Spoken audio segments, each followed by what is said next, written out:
Good morning class. एक दिन के अंतराल के पश्चात हिंदी की कक्षा में आपका स्वागत और अभिनंदन। जैसा कि आपको विदित है कि पिछली कक्षा में हमने यशपाल के द्वारा लिखी गई एक कहानी का अध्ययन किया। कहानी का शीर्षक था दुख का अधिकार। वास्तव में वो कहानी आज के समाज और ग्रामीण परिवेश पर भी पूरी तरह से लागू होती है और हमारे सम्मुख भी एक प्रश्न उपस्थित करती है कि क्या इस तरह के अंधविश्वास जो हर गरीब व्यक्ति के शोषण का एक शस्त्र बना हुआ है, उनका खात्मा होना चाहिए या नहीं होना चाहिए? क्या ये कहानी का शीर्षक उचित है या नहीं? आज की कक्षा में हम हिंदी व्याकरण से संबंधित राइटिंग सेक्शन का यानी लेखन और अभिव्यक्ति का एक नया टॉपिक करेंगे। जैसा कि आपको विदित है कि हमने स्पर्श की बुक के दो लेसन कर लिए, पद्यांश और पद्यांश। संचयन की बुक का एक लेसन कर लिया। हिंदू ग्रामर के हमने 2 टॉपिक कर लिए, पहला शब्द एवं पद और दूसरा अनुस्वार एवं अनुनासिक। आज राइटिंग सेक्शन का पहला टॉपिक करेंगे, जो टॉपिक है हमारा पत्र लेखन।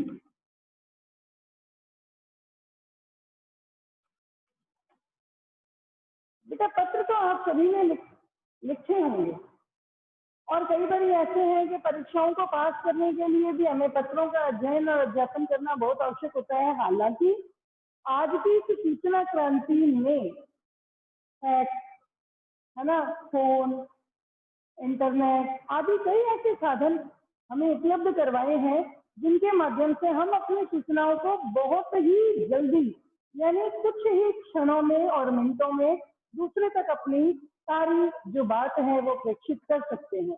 लेकिन फिर भी कहीं ना कहीं इन पत्रों का चलन आज भी कायम है और इन पत्रों का चलन आज भी कायम होने के कारण, इन पत्रों का महत्व होने के कारण आज हम अपने पाठ्यक्रम में इन पत्रों का अध्ययन करते हैं। वैसे आपके राइटिंग सेक्शन के अंदर ये जो पत्र है इससे रिलेटेड जो भी प्रश्न आएगा वो 5 अंकों का आएगा। 5 अंकों का प्रश्न आने के पीछे कारण भी है क्योंकि इसी 5 अंक को पत्र के 5 महत्वपूर्ण भागों में डिवाइड कर दिया गया है। किस तरह से ये अंक आपको समायोजित करके करने हैं ये मैं आपको सिखाऊंगी। सबसे पहले आता है पत्र लेखन। तो पत्र लेखन का आज भी हमारे जीवन में क्या महत्व है?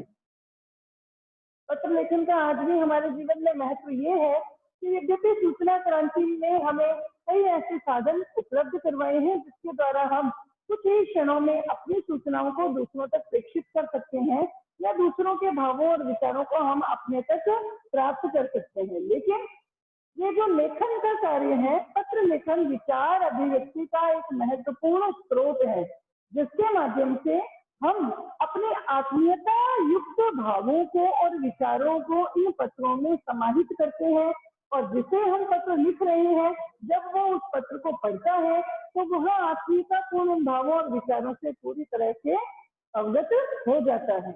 यहाँ पर ये पत्र जो है वो हमारे आपसी माध्यम या संचार का कार्य करते हैं।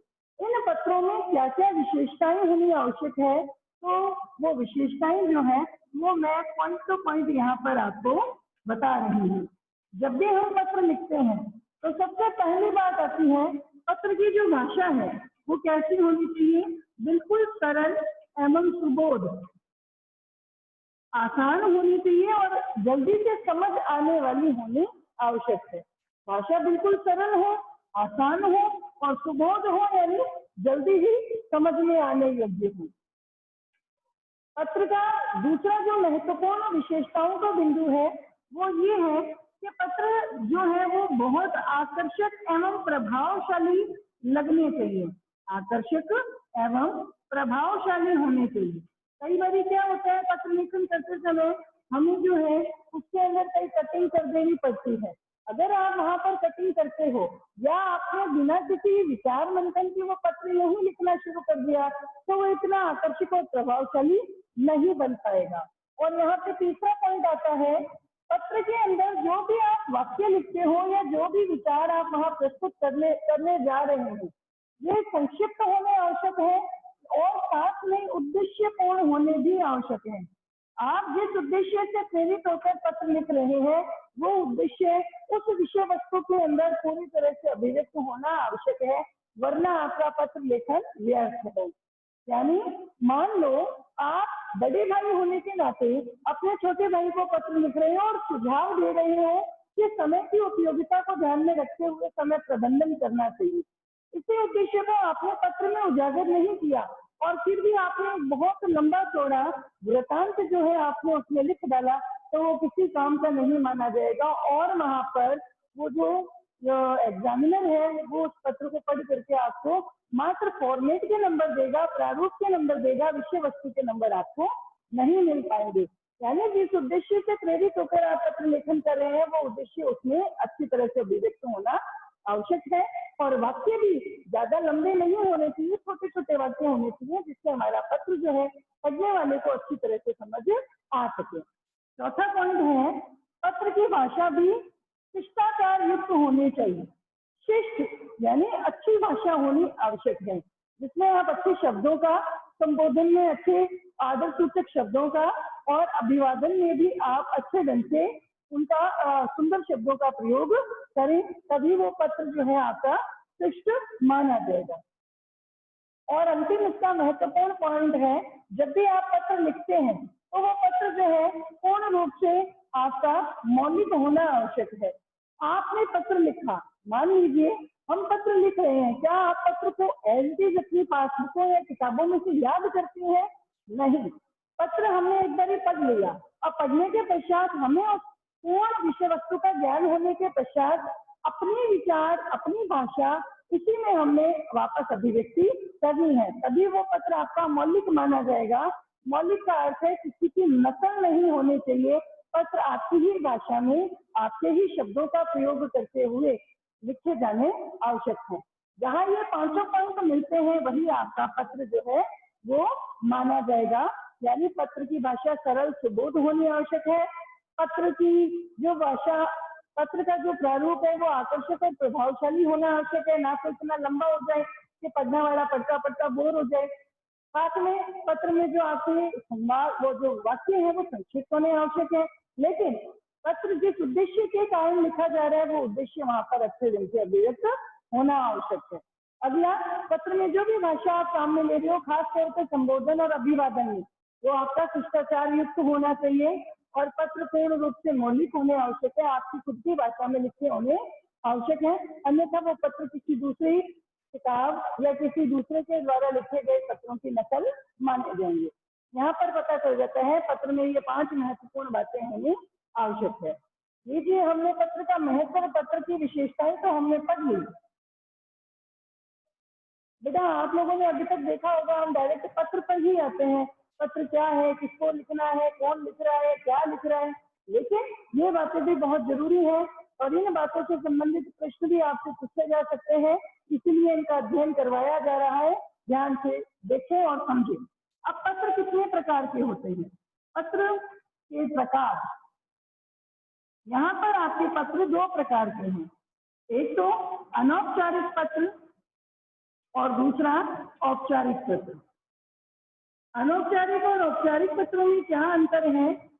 अनौपचारिक पत्र आपके पाठ्यक्रम में शामिल है, औपचारिक जो भी पत्र है वो आपके पाठ्यक्रम में शामिल नहीं किए गए हैं, इसलिए इनका अध्ययन हम नहीं करेंगे। हमारा अध्ययन का विषय यही है तो इसी पर हम अपना ध्यान केंद्रित करेंगे। औपचारिक पत्र, औपचारिक, अनौपचारिक जो है, अनौपचारिक इसे क्यों कहा गया? अनौपचारिक में हम अपने रिश्तेदारों या परिचितों जिनका हमारे से परिचय है या सगे संबंधियों या अपने किसी मित्रों या पारिवारिक सदस्यों, इनको जो पत्र लिखा जाता है वही क्या कहलाता है? अनौपचारिक पत्र।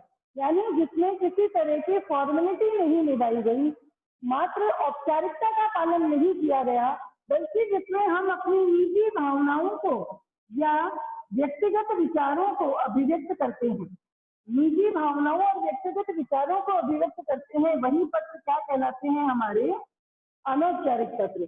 यही निजी भावनाएं और व्यक्तिगत विचार इस पत्र का एक महत्वपूर्ण अंग बन जाते हैं, इसलिए इन्हें निजी पत्र भी कहा जाता है या व्यक्तिगत पत्र भी कहा जाता है। तो इन अनौपचारिक पत्रों को अध्ययन करते समय हम ध्यान रखेंगे कि ये जो अनौपचारिक पत्र हैं, ये तो या तो अपने रिश्तेदारों, अपने सगे संबंधियों, अपने मित्रों, अपने पारिवारिक सदस्यों और परिचितों को लिखे जाते हैं।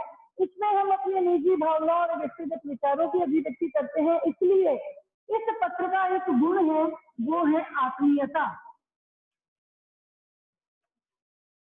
आत्मीयता का गुण प्रधान होने के कारण ये हमारे निजी पत्र या व्यक्तिगत पत्र भी माने जाते हैं। यानी आपको क्वेश्चन दे दिया, किसी कोई एक निजी पत्र लिखिए या व्यक्तिगत पत्र लिखिए या अनौपचारिक पत्र लिखिए, बात एक ही है। असमंजस में, कंफ्यूजन में नहीं पड़ना। और यहाँ किस भावना से प्रेरित पत्र होते हैं? ये आत्मीयता से परिपूर्ण पत्र होते हैं, क्योंकि इन सभी के साथ हमारा कोई ना कोई संबंध होता है और इसी संबंध के कारण हमारी पूरी हृदयगत आत्मीयता इसी में समाहित रहती है। अब अनौपचारिक पत्र लिखने का प्रारूप क्या है? यहाँ मैंने आपको समझाया कि पत्र जो है, पत्र को दो हिस्सों में बांटा गया। एक तो अनौपचारिक पत्र और एक औपचारिक पत्र।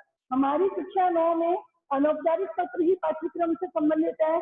इन अनौपचारिक पत्रों को निजी या व्यक्तिगत पत्र भी कहा जाता है, क्योंकि ये अपने रिश्तेदारों, परिचितों, मित्रों या सगे संबंधियों या फिर अपने पारिवारिक सदस्यों को ही लिखे जाते हैं। इसमें हमारी आत्मीयता की भावना समाहित होती है, इसलिए इसे निजी या व्यक्तिगत पत्र भी कहा जाता है। अब आता है पत्र का प्रारूप। जैसा कि मैंने अपने इस विषय को शुरू करने से पहले आप लोगों को बताया था कि ये जो 5 अंक का पत्र है, इस 5 अंक को कैसे डिवाइड किया गया है, वो इसके प्रारूप में आपको समझाया जाएगा।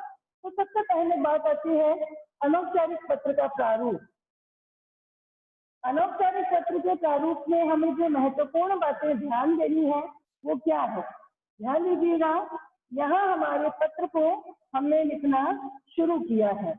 पत्र लिखते समय हमें सबसे पहले कोई ना कोई उसमें विषय वस्तु दी गई होती है। मान लो विषय वस्तु के तौर पे दिया गया है कि आप 325 ए गांधीनगर लखनऊ में रहने वाले छात्र श्रेयांश हैं और आप अपने बड़े भाई जो नई दिल्ली में रहते हैं उन्हें पत्र लिखकर आप अपने उसी वर्ष की भावी योजनाओं के विषय में अपने बड़े भाई को संबोधित कीजिए या सूचित कीजिए। ये सूचना पत्र हुआ।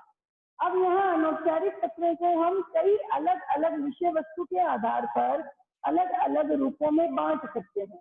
अनौपचारिक पत्र में अब जैसे बड़ा भाई छोटे भाई को सुझाव देता है समय का पालन करें, तो ये आ जाएगा यहाँ पर सुझाव पत्र। किसी ने आपको जन्म दिवस पर उपहार दिया और उपहार स्वरूप आप उसको क्या करोगे वापस? धन्यवाद। तो ये आपका कहलाएगा धन्यवाद पत्र। आप कहीं घूमने गए और आप अपने मित्र को उस स्थान का जहाँ पर आप भ्रमण करके आए हो एक बहुत बड़ा विवरण लिख रहे हो कि मैं वहां गया था और उस स्थान की ये विशेषताएं थी, तो वो कहलाएगा वर्णन या सूचना पत्र। आप किसी अपने मित्र को परीक्षा से संबंधित या उसके भावी जीवन में होने वाली किसी प्रतियोगिता से संबंधित शुभकामनाएं दे रहे हैं, तो वो क्या कहलाएगा? आपका शुभकामना पत्र। आपके मित्र को किसी विशेष परीक्षा में विशेष सफलता हासिल हुई है, तो आप उसे क्या देना चाहोगे? बधाई पत्र। मान लो आपका कोई अनुज या अग्रज जो परीक्षा में असफल हो गया है या किसी घटना का शिकार हो गया है, उस घटना में उसके जीवन का महत्वपूर्ण हिस्सा जो है वो खत्म हो चुका है, तो आप उसके प्रति क्या जाहिर करोगे? संवेदना पत्र या सहानुभूति का पत्र। और इस चीज के लिए आप खेद भी जाहिर कर सकते हो, खेद यानी दुख, इसे खेद पत्र की संज्ञा भी दी जा सकती है।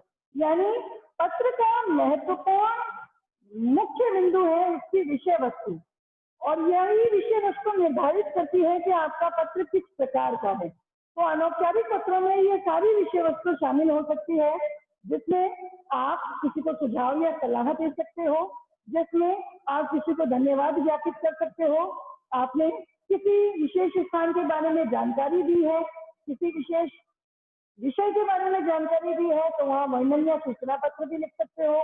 आप किसी के भविष्य से संबंधित अगर अच्छी कामनाएं रखते हो तो शुभकामना पत्र लिख सकते हो। किसी ने परीक्षा में सफलता हासिल करी है या उसे कोई बहुत बड़ी सफलता अर्जित की है, तो आप वहाँ पर उसे बधाई पत्र लिख सकते हो। और इसके अलावा कि कहीं पर कोई दुर्घटना हुई है और उसी दुर्घटना के कारण आपके मित्र या सगे संबंधी ने किसी विशेष हानि को उठाया है, तो उसके लिए आप संवेदना या खेद पत्र भी लिख सकते हो। तो अनौपचारिक पत्र में ये विषय वस्तु इन अलग अलग महत्वपूर्ण बिंदुओं में बंट जाएगी। ये तो हुआ मात्र विषय वस्तु का। पत्र का प्रारूप क्या होना चाहिए? तो पत्र के प्रारूप से संबंधित पहली महत्वपूर्ण बात, जब भी हम अनौपचारिक पत्र लिखते हैं, अनौपचारिक पत्र लिखते समय सबसे पहले यहाँ आता है प्रेषक का पता।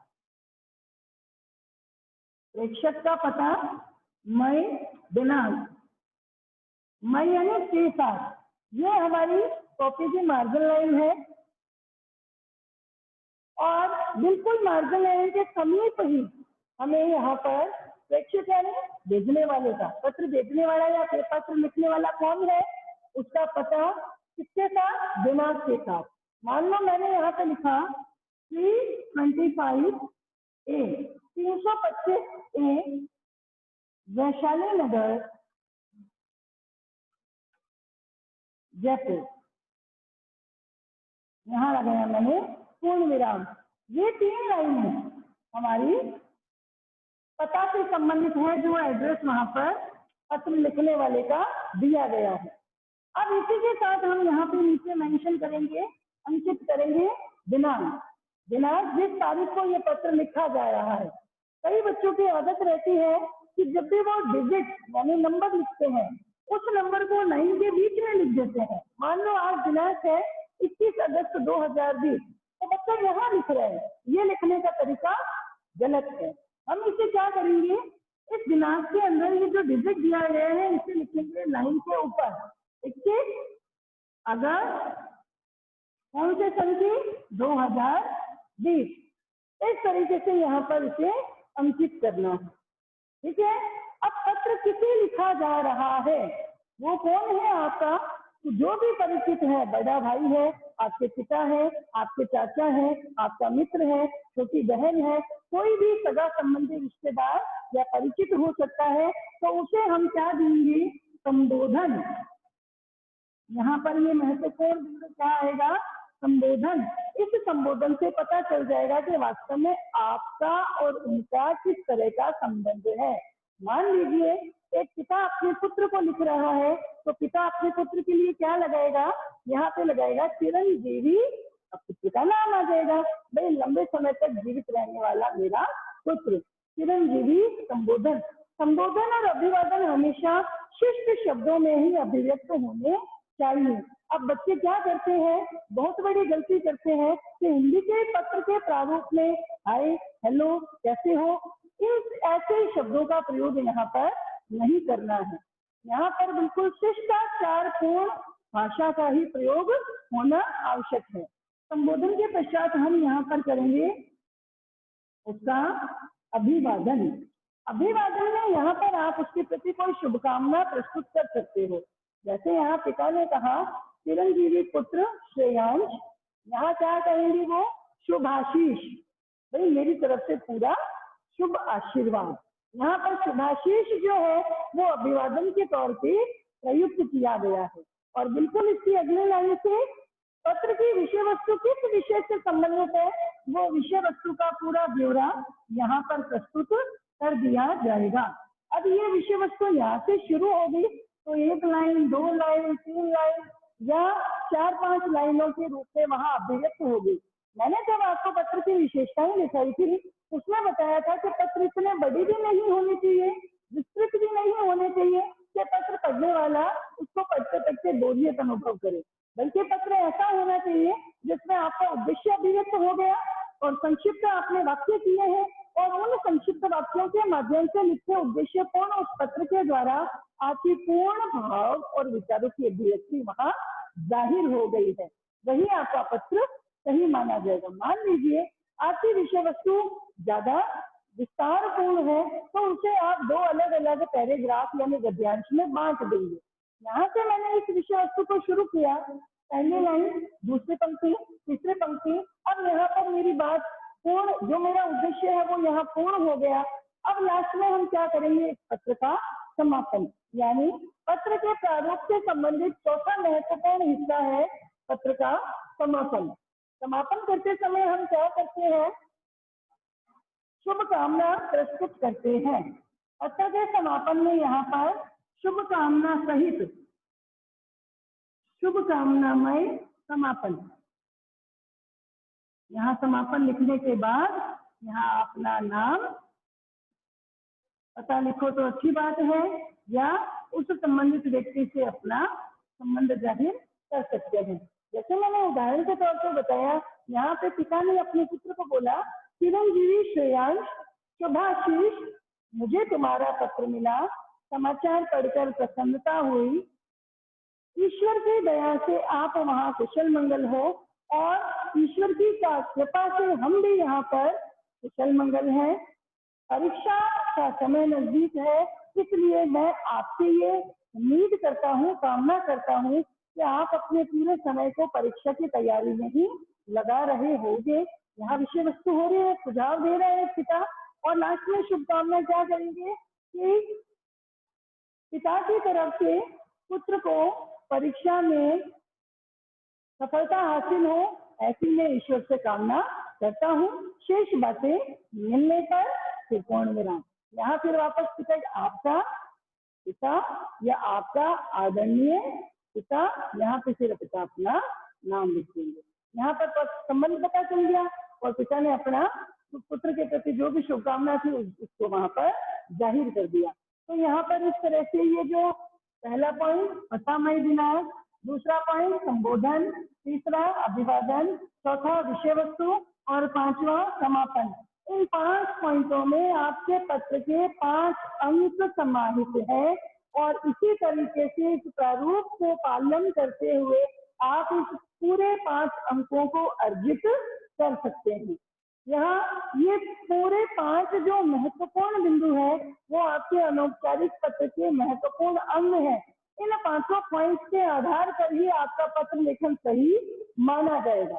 अब मान लीजिए हमारे बच्चों के द्वारा कई बार जो गलतियां की जाती है वो किस प्रकार की है। अनौपचारिक पत्र को लिखते समय हम जो है सबसे पहले यहाँ पता देने के साथ साथ सातवीं दिनांक के साथ हम यहाँ संबोधन दे चुके हैं, प्रिय अग्रज या प्रिय आदरणीय भाई साहब। संबोधन के पश्चात हमने सीधे ही यहाँ पर अपनी विषय वस्तु का विवरण प्रस्तुत कर दिया, हमने यहाँ उनका अभिवादन नहीं किया है। तो यहाँ अगर आप अभिवादन का प्रयोग नहीं करेंगे तो आपके उन 5 महत्वपूर्ण अंकों में से कुछ अंक निकाल दिए जाएंगे। इसलिए इन 5 पॉइंट्स को सबसे पहले पतामय दिनांक, संबोधन, अभिवादन, फिर आएंगे आपकी विषय वस्तु और विषय वस्तु का ब्यौरा हम 2 पैराग्राफ में ही प्रस्तुत कर सकते हैं और कुशल क्षेम समेत यहाँ पर हम इस पत्र का क्या कर देंगे, समापन। ये 5 महत्वपूर्ण पॉइंट जो आपके पत्र के प्रारूप से संबंधित हैं, जिनका पालन हमें करना है। तो आज हम एक पत्र का यहाँ पर अभ्यास करेंगे। एक पत्र का अभ्यास करते समय सबसे पहले हम उस पत्र की विषय वस्तु से संबंधित जानकारी प्राप्त करेंगे।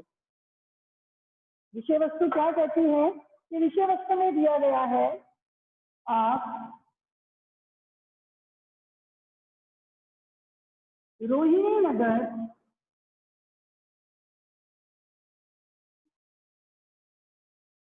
जयपुर के निवासी हैं।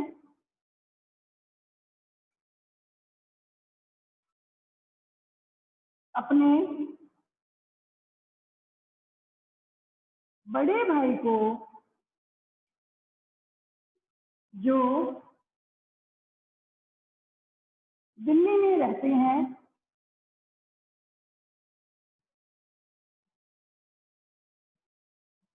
उन्हें भावी योजना के बारे में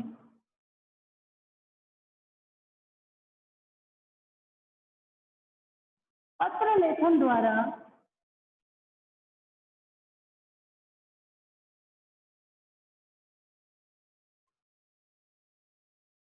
अवगत कराएं। अब यहाँ प्रेक्षक भी बता दिया, पत्र प्राप्त करने वाले को भी बता दिया, विषय वस्तु को भी बता दिया। अब पत्र का जो प्रारूप हमने पढ़ा था उस प्रारूप का ही हमें यहाँ पर पालन करना है। सबसे पहले हमें यहाँ मेंशन करना है जो दिया गया है पत्र लिखने वाला। पत्र लिखने वाला यहाँ पर जयपुर के निवासी, मान लो यहाँ नाम दे देते हैं शुभ, जयपुर के निवासी शुभ है। यहाँ पर है सबसे पहले पत्र भेजने वाले का पता, जिसे हमने नाम दिया है प्रेक्षक। प्रेक्षक का क्या लिखना है? पता। किसके साथ? मई दिनांक। और ये पता लगभग कितनी पंक्तियों में होना आवश्यक है? 3। जैसा कि यहाँ दिया है 25 रोहिणी नगर जयपुर, ये यहाँ पत्र आया। उसके अगला हमें यहाँ पत्र के साथ ही दिनांक अंकित करनी है। दिनांक में जो अभी मैंने आपको बताया जो संख्या है वो उस लाइन के ऊपर लिखी जाएगी। 21 यहाँ अगस्त 2020। ये यहाँ हमारा प्रारूप का पहला जो महत्वपूर्ण बिंदु है वो पूर्ण होता है। उसी की अगली पंक्ति में हमें लिखना है संबोधन। ये पत्र लिखने वाला शुभ है और ये जो है जयपुर रह रहा है, पत्र लिख रहा है अपने बड़े भाई को। बड़े भाई को अगर हम यहाँ पर संबोधन दें, संबोधन के तौर पे हम लिखेंगे यहाँ आदरणीय भाई साहब, या ये अगर नहीं लिख सके तो हम इसकी जगह पे क्या लिख सकते हैं? पूज्य अग्रज। बड़े भाई को अग्रज भी कहा जाता है, तो संबोधन के तौर पे आप किसी भी श्रेष्ठ शब्द का प्रयोग यहाँ पर कर सकते हैं। संबोधन के पश्चात हमारा ये दूसरा प्रारूप का महत्वपूर्ण बिंदु हमने यहाँ पालन कर लिया। अब आएगा अभिवादन। बड़ा भाई है तो बड़े भाई को आप छोटे होने के नाते क्या कहेंगे? आदर, चरण, स्पर्श। आदर, चरण, स्पर्श। अब यहाँ चरण स्पर्श के बाद यहाँ पूर्ण विराम नहीं है, बल्कि विस्मयादि सूचक शब्द का प्रयोग किया गया है। कई बार बच्चे यहाँ पर पूर्ण विराम करके छोड़ देते हैं, वो उचित नहीं है। अब यहाँ पर जो विषय वस्तु है उसका ब्यौरा प्रस्तुत करना है। अब छोटा भाई छात्रावास में है, जयपुर रह रहा है, परिवार से अलग है, तो वहाँ किसी न किसी उद्देश्य के लिए ही ठहरा हुआ है। अब उसी उद्देश्य को उससे अपनी भावी योजना को पूर्ण करने के लिए निर्धारित किया है। ये भावी योजना क्या है, उसी की सूचना या वर्णन वो पत्र के द्वारा अपने भाई को अवगत करवा रहा है। तो सादर चरण स्पर्श के बाद जहाँ पत्र की हम एक सामान्य सी शुरुआत करते हैं, क्या कहता है वो? आपका पत्र मिला, समाचार मालूम हुए,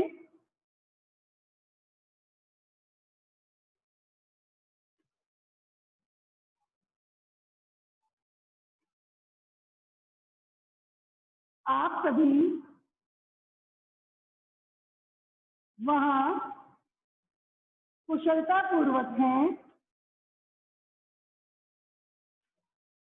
ईश्वर की कृपा से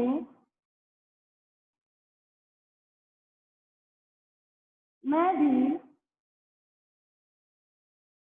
यथा स्थान, यानी जहां पर हूं वहां, यथा स्थान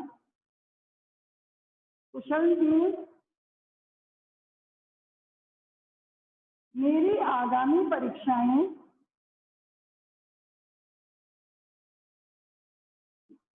समीप हैं,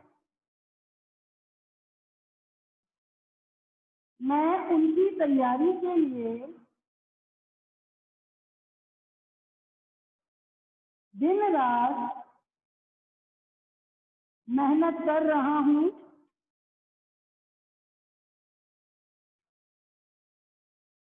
मैं आपको बताना चाहता हूँ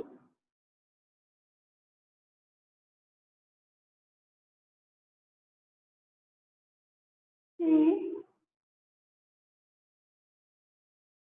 कक्षा 9 के पश्चात कक्षा 10 में मैं गणित विषय पर ध्यान देना चाहूंगा। आगे अपनी भावी योजना के विषय में क्या बताता है? गणित विषय पर ध्यान देना चाहूंगा ताकि मैं आगे सीए की परीक्षा की तैयारी कर सकूं। चार्टेड अकाउंटेंट के तौर पे मैं अपने इसी जीवन के उद्देश्य को आगे अर्जित करना चाहता हूं और उसी के लिए मैं दिन रात तैयारी में लगा हुआ हूं। अब समापन के तौर पे यहाँ अपनी उसने उद्देश्य से परिपूर्ण इस पत्र की विषय वस्तु को अंकित कर दिया। समापन के तौर पे क्या कहेगा? जैसा कि मैंने आपको बताया, शुभकामनाएं या शुभेच्छा से संबंधित समापन। एक लाइन छोड़ते हुए हम यहाँ थोड़ा सा स्पेस या जगह छोड़ते हुए लिखेंगे, माता पिता को चरण स्पर्श, आपको भी, बड़े भाई को लिख रहा है इसलिए आपको भी प्रणाम, पूर्ण विराम आ जाएगा। शेष बातें मिलने पर आपका प्रिय अग्रज छोटा भाई, जो छोटा भाई है वो अपनी जगह क्या लिखेगा? अनुज, आपका प्रिय अनुज और अपना नाम आ जाएगा शुभ। इस तरह से ये जो पत्र है वो 5 महत्वपूर्ण इसी बिंदुओं का पालन करते हुए यहाँ पर आपको करना है। तो अब आपको जो एक पत्र के करना है, ये कॉपी में इसी से संबंधित है, ये आपका गृह कार्य भी है। घर पर रहे, अपने अध्ययन को सुचारू रूप से चालू रखें। धन्यवाद।